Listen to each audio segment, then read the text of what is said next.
Before I begin, I would like everyone to try and think of a time when you felt completely out of control.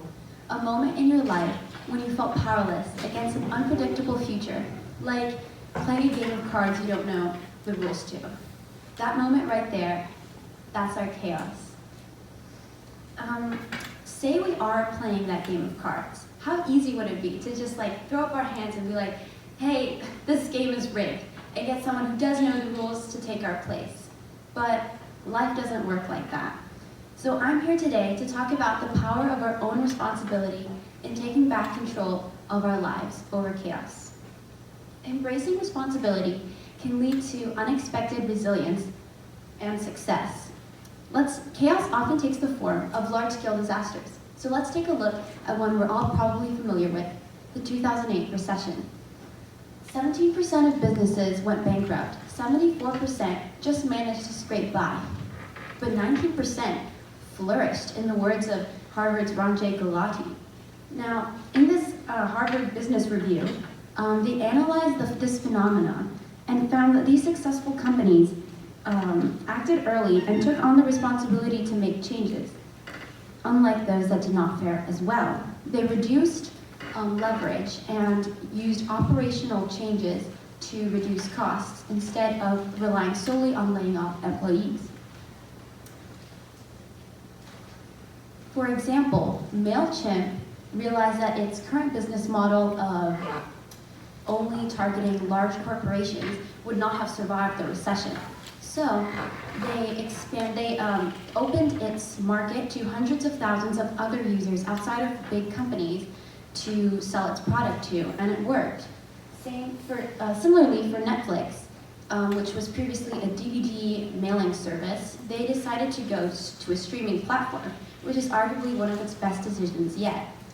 Lego actually made record-breaking profits during the recession just by expanding its market outside of the US to Europe and China. In taking the responsibility to adapt, companies took back control over the economic chaos of the times, shooting ahead of the competition. Taking responsibility for yourself offers a path of recovery and improvement in personal ordeals as well. Let's take a look at addiction, a deeply personal form of chaos that disrupts the harmony of daily life, breaks routines, and strains relationships. Samson's Guide to Recovery emphasizes that the first step to fighting addiction is recognizing the possibility for rehabilitation.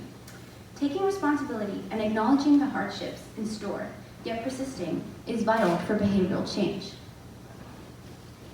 Mike Delvin, in an interview with US News, shares his journey through addiction and his battle with the substance use disorder. Mike highlights his turning point as the moment in which he decided to surrender and take direction and give life another chance. Mike redirected his path and brought himself to rehab. He reached out to his friends. He took action and he brought order back into his life in a situation many would have deemed hopeless. Through responsibility, he found order in the chaos of addiction.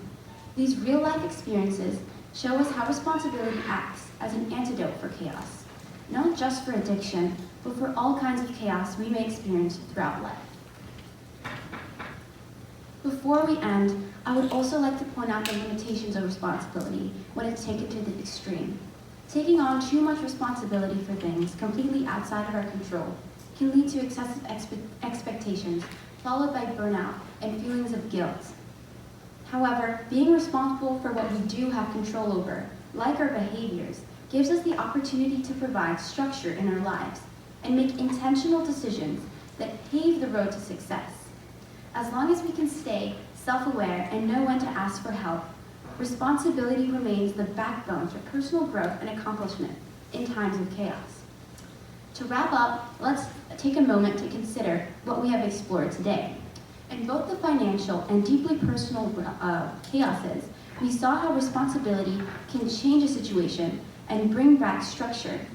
Companies that thrived in the recession didn't just accept their circumstances, but actively sought solutions. Similarly, people battling with addiction continually fight to change their life for the better. Life's chaos, be it juggling deadlines, navigating social drama, or balancing extracurriculars, will always be a constant. But it's not what chaos the experience, but how we respond to that chaos that ultimately shapes our destiny. So the next time you're playing that difficult card game with your friends, remember, it's not about what cards you're dealt, but how you play them. Thank you.